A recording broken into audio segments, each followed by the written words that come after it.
बहुत समय पहले त्रेता युग में अयोध्या नगरी में राजा दशरथ का राज्य था। वे धर्मनिष्ठ, वीर और प्रजा के कल्याण के लिए समर्पित राजा थे। उनकी 3 रानियां थीं, कौसल्या, कैकेयी और सुमित्रा। जब पुत्रेष्टि यज्ञ के बाद उन्हें 4 पुत्र प्राप्त हुए, राम, भरत, लक्ष्मण और शत्रुघ्न, तो पूरा अयोध्या नगरी आनंद से भर गई। लक्ष्मण सुमित्रा के गर्भ से जन्मे और राम के छोटे भाई थे। जन्म से ही उनका स्वभाव अत्यंत तेजस्वी, पराक्रमी और भक्ति भाव से भरा था। बचपन से ही वे श्री राम से अत्यंत स्नेह करते और हर क्षण उनके साथ रहना चाहते। लक्ष्मण बचपन में भी श्री राम के बिना एक क्षण भी नहीं रह पाते थे। वे उनके साथ ही खेलते, उनके साथ ही भोजन करते और उनके साथ ही सोते। जहाँ श्री राम होते वहीं लक्ष्मण भी उपस्थित रहते। उनका ये स्नेह केवल भाई का नहीं था, वो गुरु शिष्य जैसा श्रद्धा भाव, भक्त और भगवान जैसा समर्पण था। गुरु वशिष्ठ के आश्रम में लक्ष्मण ने भी श्री राम के साथ ही वेद शास्त्र, धनुर्विद्या और धर्म की शिक्षा पाई। वे अत्यंत तेजस्वी और शूरवीर बने, परंतु उनके लिए सबसे बड़ा धर्म था श्री राम की सेवा।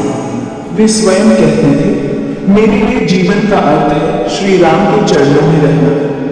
जब महर्षि विश्वामित्र राजा दशरथ के पास यज्ञ की रक्षा के लिए श्री राम को मांगने आए, तब लक्ष्मण ने भी आग्रह किया, भैया जहां जाएंगे मैं भी वहीं जाऊंगा। राजा दशरथ ने अनुमति दी और दोनों ऋषि के साथ वन में चले गए। वहां उन्होंने ताड़का, मारीच और सुबाहु जैसे राक्षसों का संहार किया। लक्ष्मण हर क्षण राम के साथ रहे, चाहे वो यज्ञ की रक्षा हो या दिव्य अस्त्रों का अभ्यास।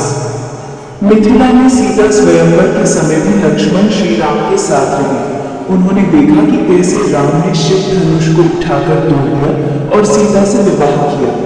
विवाह के समय लक्ष्मण ने उर्मिला से विवाह किया, परंतु विवाह के बाद भी उनका मन केवल श्री राम की सेवा में ही लगा रहा। जब कैकेयी के वरदानों के कारण श्री राम को 14 वर्ष का वनवास मिला, तब लक्ष्मण ने बिना एक क्षण सोचे कहा, भैया जहां जाएंगे मैं भी साथ चलूंगा, मेरी सेवा ही मेरा धर्म है।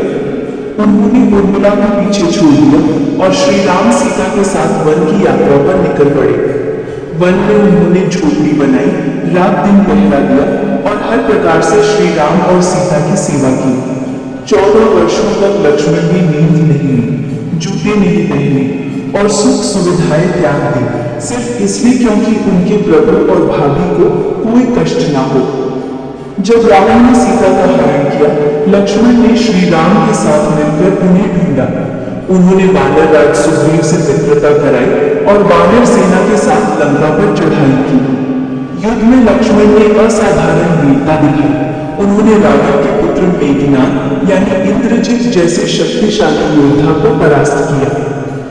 हालांकि युद्ध के दौरान वे गंभीर रूप से घायल भी हुए, लेकिन हनुमान द्वारा संजीवनी बूटी लाने से वे पुनः स्वस्थ हुए और फिर से रणभूमि में डटे रहे। रावण का वध होने और सीता माता की मुक्ति के बाद लक्ष्मण श्री राम और सीता के साथ अयोध्या लौटे। प्रजा ने दीप जलाकर उनका स्वागत किया। श्री राम का राज्याभिषेक हुआ और लक्ष्मण सदा की तरह उनके सबसे निकट सहयोगी बने रहे। लक्ष्मण का पूरा जीवन सेवा, समर्पण और त्याग का प्रतीक है। उन्होंने ना तो राजसुख की इच्छा की, न ही व्यक्तिगत जीवन की। उनका एक ही लक्ष्य था, श्री राम की आज्ञा का पालन और धर्म की रक्षा। वीडियो अच्छा लगा हो तो चैनल को सब्सक्राइब करें।